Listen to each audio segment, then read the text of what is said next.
bahwa perlunya lahir sebuah undang-undang yang mengatur secara keseluruhan terkait dengan soal-soal monopoli itu tadi. Begitu terjadi reformasi, salah satu selain misalnya ada KPK dan lain-lain sebagainya itu, lahir juga sebuah lembaga yang kita namakan dengan Komisi Pengawas Persaingan Usaha, dan dasar dari kelahiran KPPU RI itu adalah dari Undang-Undang 5 tahun 1999 ini. Kalau hanya 1-2 orang yang bisa menguasai di situ karena memiliki resources yang cukup dalam rangka mengeluarkan perizinan segala macam itu, maka terjadi gap juga di situ akan terjadi.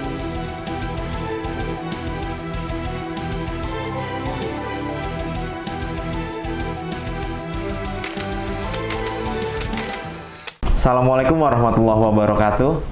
Selamat sore, salam sejahtera buat Sobat JSLG semua dimanapun kalian berada.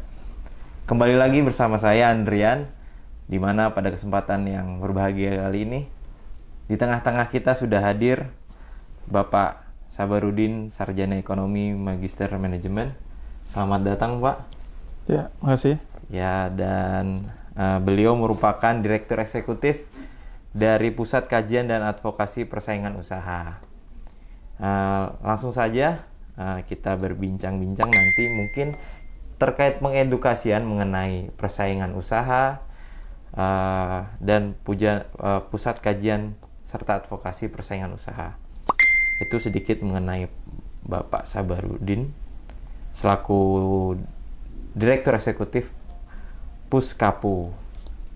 Apa kabar Pak? Alhamdulillah baik. Alhamdulillah, semoga sehat selalu Pak ya. Nanti kita akan membahas mengenai persaingan usaha sedikit banyak, lalu mungkin tentang lembaga Puskapu itu sendiri. Untuk pertama-tama nih Pak, mengenai Pusat Kajian dan Advokasi Persaingan Usaha atau Puskapu. Puskapu itu sebenarnya lembaga mengenai apa sih Pak? Oke, makasih Dinda Andrian ya. Waktu dan kesempatan diberikan kepada kami dari JSLG. Saya ingin mengawali pertemuan kita sore ini kemudian terkait dengan Puskapu.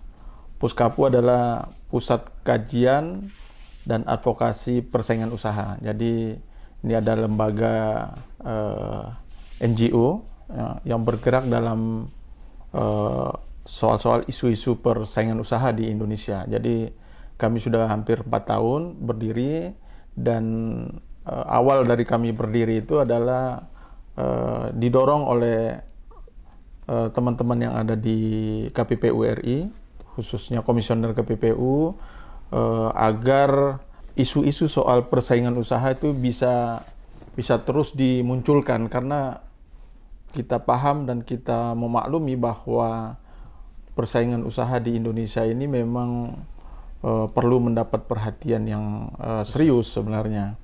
Kemudian terkait dengan persaingan usaha di Indonesia itu, kita tahu ini undang-undangnya itu dasar utamanya itu adalah Undang-Undang 5 tahun 1999 itu salah satu undang-undang yang dilahirkan dari rahim reformasi sesungguhnya.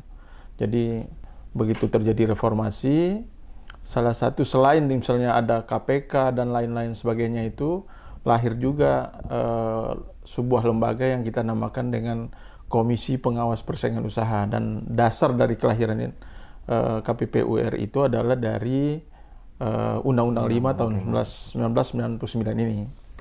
Jadi ini benar-benar lahir dari rahim reformasi, kira-kira begitu. Dalam konteks kita ingin menjaga persaingan usaha yang sehat dan jauh dari monopoli di Indonesia, kira-kira begitu, Mas Andrian. Baik Pak. Lalu berarti secara khusus dan spesifik Puskapu ini juga monitoring mengenai usaha di Indonesia, persaingan usaha khususnya tentang monopoli itu sendiri ya Pak? Betul. Jadi tentu kalau kita bicara secara filosofi undang-undang ini, kita akan melihat bagaimana pada zaman Orde Baru misalnya terjadi praktek-praktek monopoli, kemudian persaingan usaha yang tidak sehat, yang justru pada tahun 1997 itu terjadi krisis ekonomi yang begitu luar biasa. Kemudian pada saat itu ada kesadaran dari seluruh anak bangsa bahwa ternyata fundamental ekonomi kita itu sangat rapuh gitu. Makanya dengan adanya kondisi seperti itu timbul kesadaran yang masif dari seluruh pelaku usaha, kemudian juga dari masyarakat, bahwa perlunya lahir sebuah undang-undang yang mengatur secara keseluruhan terkait dengan soal-soal monopoli itu tadi.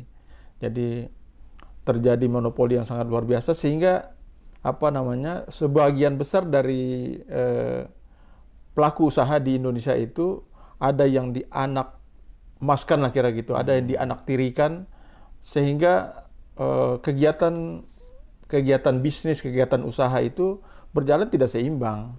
Nah, itu yang membuat salah satu kenapa misalnya ekonomi kita itu tidak bertumbuh secara baik, tidak efisien gitu. Karena misalnya ada kelompok tertentu yang dianak emaskan oleh pemerintah misalnya kayak begitu. Saya kira akhirnya misalnya kalau kita anggap kaum pribumi misalnya kayak begitu, berusaha sedemikian rupa tetapi dia terganjal dengan adanya pelaku usaha besar yang mendapat perlakuan khusus dari pemerintah. Nah, hal-hal seperti itu sesungguhnya itu tidak boleh terjadi. Kita harus memberikan kesempatan berusaha yang sama kepada seluruh anak bangsa lah kira-kira begitu. Kalau boleh tahu Pak, tadi Bapak juga menyebutkan mengenai treatment yang berbeda antara pelaku usaha besar dan pelaku usaha kecil. Sampai sekarang itu masih ada Pak seperti itu Pak? Masih ada. Makanya kalau di luar negeri ya, kalau kita bicara soal kelembagaan misalnya antara KPPU dan KPK misalnya di bidang sebenarnya jauh lebih lebih berkembang atau lebih populer itu lembaga-lembaga seperti KPPU ini. Makanya kami lembaga-lembaga NGO yang menopang atau yang membackup atau yang menjadi supporting bekerja sama dengan lembaga-lembaga seperti KPPU ini masih sangat minim bila dibandingkan dengan misalnya lembaga-lembaga yang konsen di bidang penegakan hukum korupsi misalnya kayak begitu. Kalau di KPK kan sangat banyak NGO-NGO yang mendukung kan, tapi di KPPU ini masih sangat minim menurut saya. Dan ini harus terus kita tingkatkan sebenarnya lembaga-lembaga yang konsen menyoroti soal, karena praktek-praktek monopoli, praktek-praktek persaingan usaha tidak sehat kita ini sangat banyak dan ruang lingkupnya itu sangat luas gitu. Nah, misalnya kalau kita bicara di undang-undang ini kan ada beberapa misalnya yang menjadi sorotan. Satu misalnya soal monopolinya itu sendiri, soal pembagian wilayah, kemudian termasuk soal kita bicara misalnya soal tender itu juga diatur di dalam Undang-Undang 9 tahun 1999 ini gitu. Dan kalau bicara tender misalnya, kan hampir semua di pemerintah itu dalam bentuk tender, dan hampir kalau bisa kita telisik lebih dalam, ya terjadi praktek-praktek yang penyimpangan terjadi begitu. Selanjutnya Pak, kalau boleh saya tahu mengenai visi dari Puskapu sendiri, yaitu terwujudnya demokrasi ekonomi melalui persaingan usaha yang sehat. Ya. Bergerak dalam bidang kajian dan advokasi. Sejauh ini hal apa saja yang Puskapu lakukan untuk mewujudkan persaingan usaha yang sehat itu Pak, terutama bagi pelaku usaha di Indonesia? Ya, tentu dalam 4 tahun terakhir ini Puskapu kan terus bergandengan tangan dengan Komisi Pengawas Persaingan Usaha ya. Kami memberikan advokasi, kemudian memberikan pelatihan kepada, misalnya terakhir kami menjalin kerjasama dengan Kementerian BUMN misalnya. BUMN walaupun ini belum terwujud dengan ini, tapi kami sedang berusaha ke arah itu di dibantu oleh KPPU itu sendiri, supaya misalnya pengambil kebijakan di BUMN kita yang sedemikian banyak itu sadar terhadap soal-soal persaingan usaha misalnya kayak begitu. Silabusnya kita sudah buat dan tentu berkoordinasi dengan KPPU itu sendiri supaya ada sinkronisasi di dalam konteks kita mewujudkan di badan usaha milik negara ini terwujud perlakuan yang sama terhadap pelaku usaha misalnya kayak begitu. Belum kita bicara soal misalnya di badan usaha milik swasta ini juga yang penguasaannya sangat luar biasa sebenarnya. Kita menyoroti berbagai kasus di KPPU itu juga. Misalnya kemarin soal kartel tiket, terakhir yang belum selesai sampai hari ini itu soal minyak goreng misalnya kayak gitu. Yeah. Dan ini konsen-konsen yang harus terus dijaga oleh kami yang ada di Puskapu dan tentu bersama-sama dengan Komisioner KPPU RI itu sendiri gitu. Baik Pak. Dari penjelasan Bapak, saya menangkap bahwasanya sebenarnya tantangan kita itu terkait persaingan usaha itu cukup banyak, Pak. Lalu, kalau boleh saya bertanya mengenai Puskapu sendiri itu bekerja sama tentunya dengan KPPU itu sendiri, melibatkan siapa saja Pak untuk masyarakat kan mungkin masih awam terkait persaingan usaha, masih belum familiar mengenai persaingan usaha sehat. Untuk mensosialisasikan terkait persaingan usaha sehat itu melibatkan siapa aja Pak? Yang jelas objek dari persaingan usaha itu kan pelaku usaha. Ya. Kami itu misalnya di Puskapu itu kami bekerja sama juga dengan organisasi-organisasi pengusaha.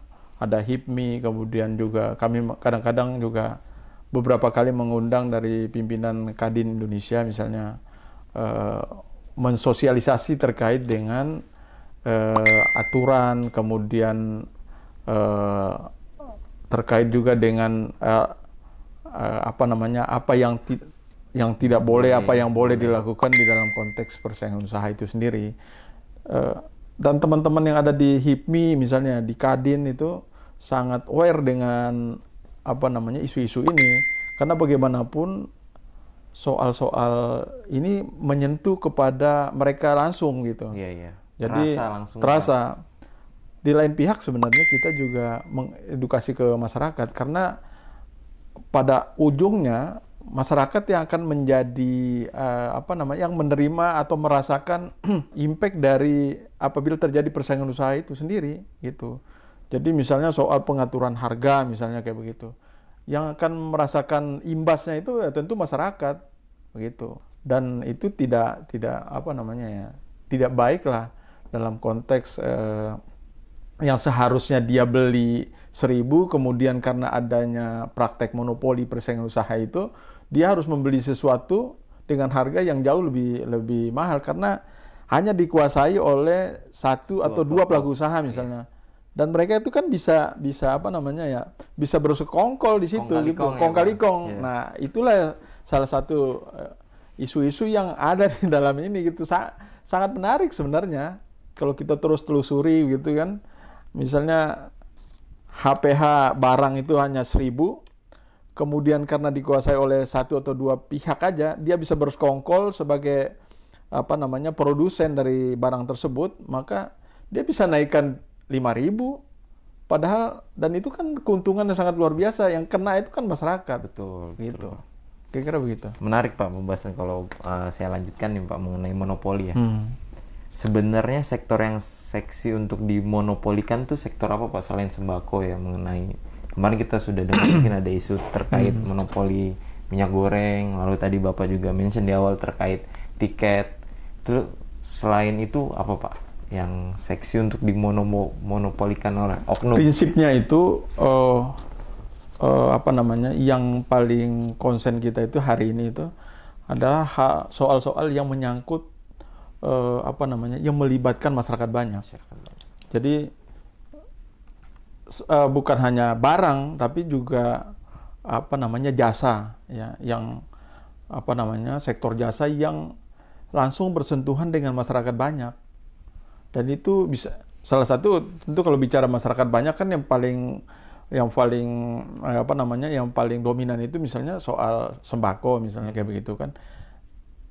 Selain itu soal jasa yang langsung menyangkut hajat orang banyak, seperti yang kemarin itu yang muncul di KPPU itu kasus soal tiket misalnya kayak begitu, itu kan menyangkut kegiatan masyarakat dalam jumlah yang sangat masif sebenarnya, makanya dia langsung direspon oleh sedemikian rupa oleh begitu banyak orang begitu di kalangan masyarakat lah kira-kira begitu. Baik Pak, lanjut Pak, mengenai monitoring Puskapu selama ini terkait keperjalanan persaingan usaha di Indonesia.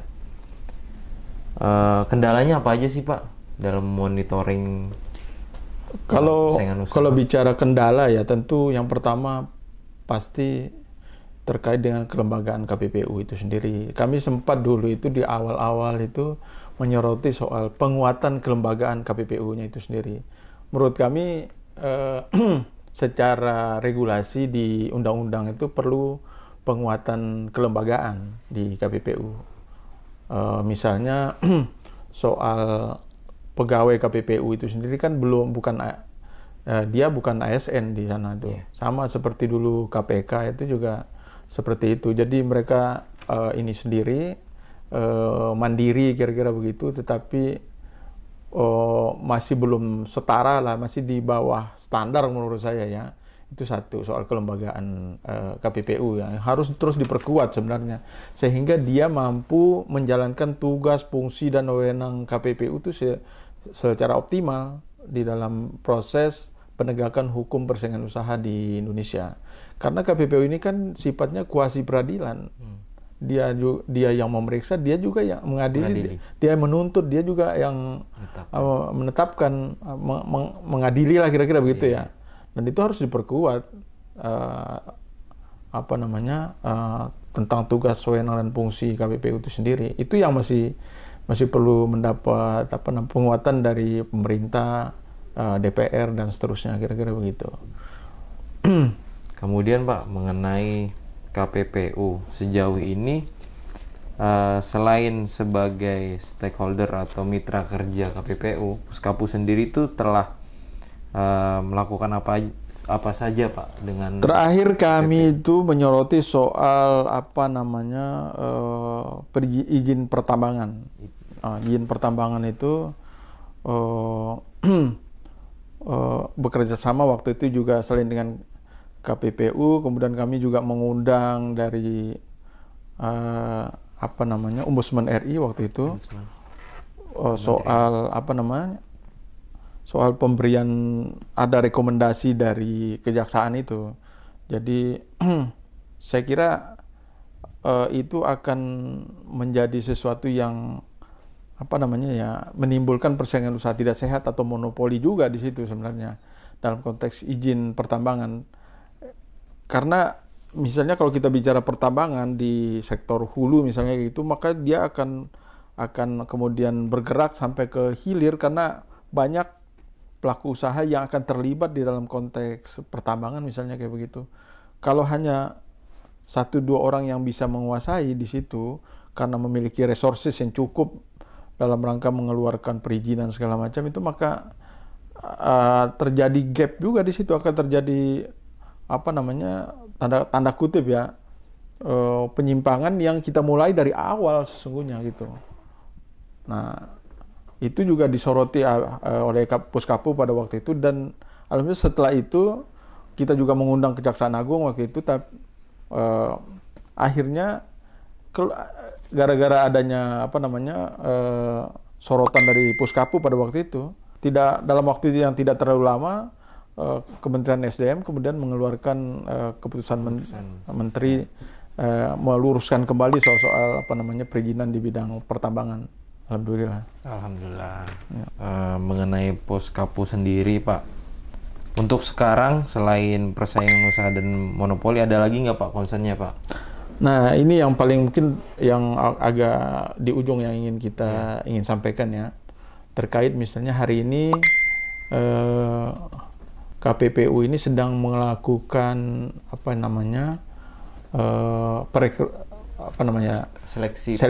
seleksi calon komisioner KPPU.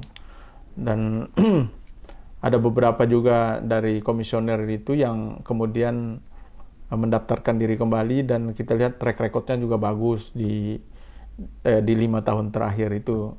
Nah, tentu kami sebagai NGO yang bekerja sama selama ini dengan KPPU kan tentu kita menilai juga komisioner yang bagus, yang baik, yang harus bisa terus berjalan untuk bisa berkesinambungan tugas-tugas kerja KPPU itu sendiri. Tapi penekanan kami kepada tim seleksi itu tentu harus benar-benar profesional di dalam rangka menjalankan seleksi ini. Karena jangan sampai kita lihat ada indikasi bahwa mereka itu karena ada like and dislike di dalam rangka itu, sifatnya pribadi begitu kan. Jangan sampai itu terjadi, karena bagaimanapun integritas seorang komisioner KPPU yang akan terpilih nanti itu sangat menentukan bagaimana kerja-kerja ke depan KPPU itu sendiri.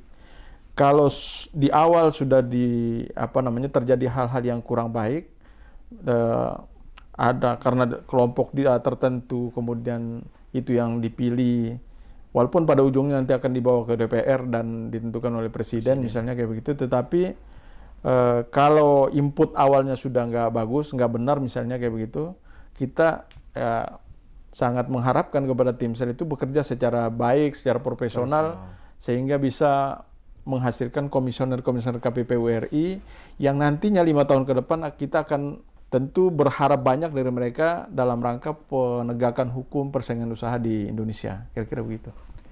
Baik Pak, lalu begini Pak, kita juga, saya pribadi dan sahabat-sahabat JSLG mungkin sepakat dengan statement Bapak. Kita mengharapkan proses seleksi komisioner ini berlangsung secara profesional, jujur dan transparan serta objektif juga ya Pak. Ya, betul. Tidak ada maksudnya tadi Bapak bilang dislike and like terkait pemilihan ini. Lalu secara lembaga mungkin ya Pak, ada kriteria khusus nggak untuk komisioner nantinya Pak dari Puskapu, atau mungkin secara pribadi dari Bapak? Ya tentu sosok atau figur seperti apa yang diharapkan nih? Kita tentu tidak langsung nama orang ya.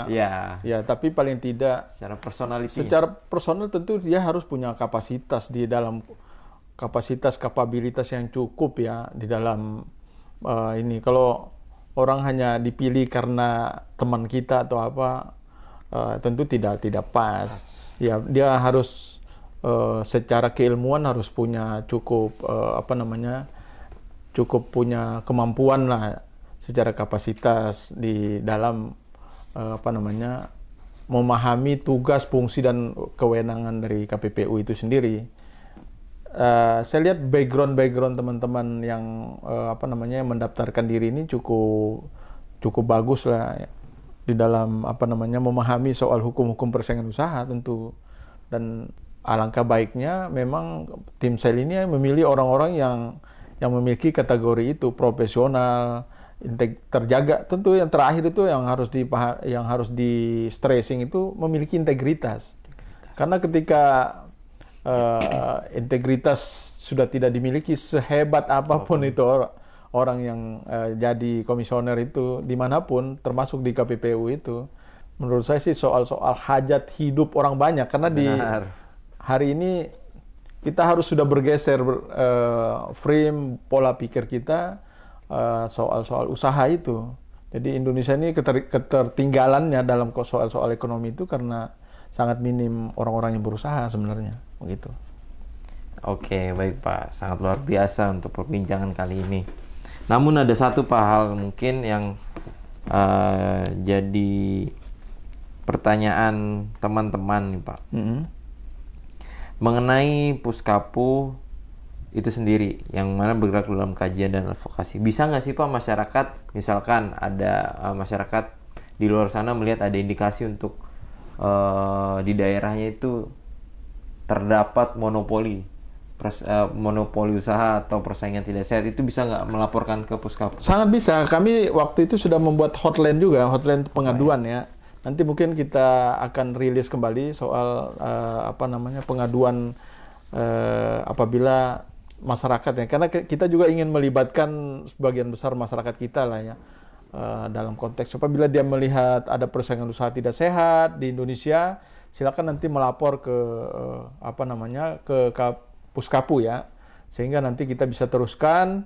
Tentu nanti akan ada tim tersendiri dari Puskapu itu yang akan melakukan investigasi misalnya kayak begitu, meneliti lebih lanjut tentu bagaimana parameter terkait dengan pelaporan yang baik itu nanti akan diadvokasi, kemudian diteruskan ketika dia layak untuk menjadi sebuah pelaporan ke KPPU RI-nya, maka nanti akan kita bimbing dan akan kita bantu sehingga kita terus terlibat secara aktif di dalam konteks penegakan hukum persaingan usaha, karena ini menyangkut soal-soal hajat hidup masyarakat secara keseluruhan ya, kira-kira begitu.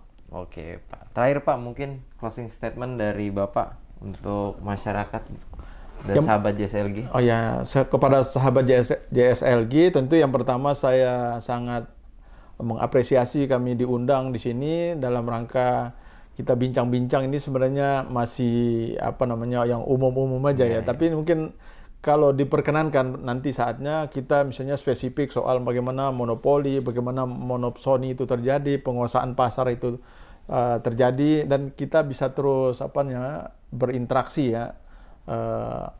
Dan yang kedua, kami sangat menginginkan keterlibatan dari seluruh masyarakat, stakeholder juga, pelaku usaha termasuk salah satunya,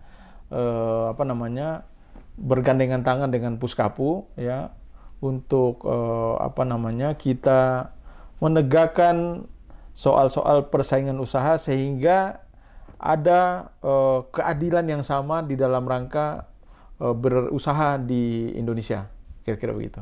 Oke, baik Pak. Terima kasih atas waktu dan materi ilmunya yang sangat berharga di momen kali ini. Untuk sahabat JSLG yang sedang menonton ini, itu adalah tadi perbincangan kita atau diskusi kita mengenai Puskapu dan pembahasan mengenai advokasi persaingan usaha tepatnya.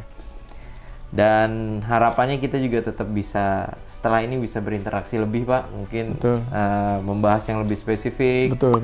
Lalu nanti kita juga menghadirkan supaya narasumber lain supaya ada dialektika yang lebih menarik. Dan ya itulah tadi perbincangan kita sahabat JSLG. Jangan bilang melek hukum sebelum nalar hukum. Terima kasih pada Bapak Saburudin selaku Direktur Eksekutif Puskapu. Untuk sahabat JSLG jangan lupa di like, subscribe, and comment. Terima kasih. Pamit undur diri. Ya, makasih.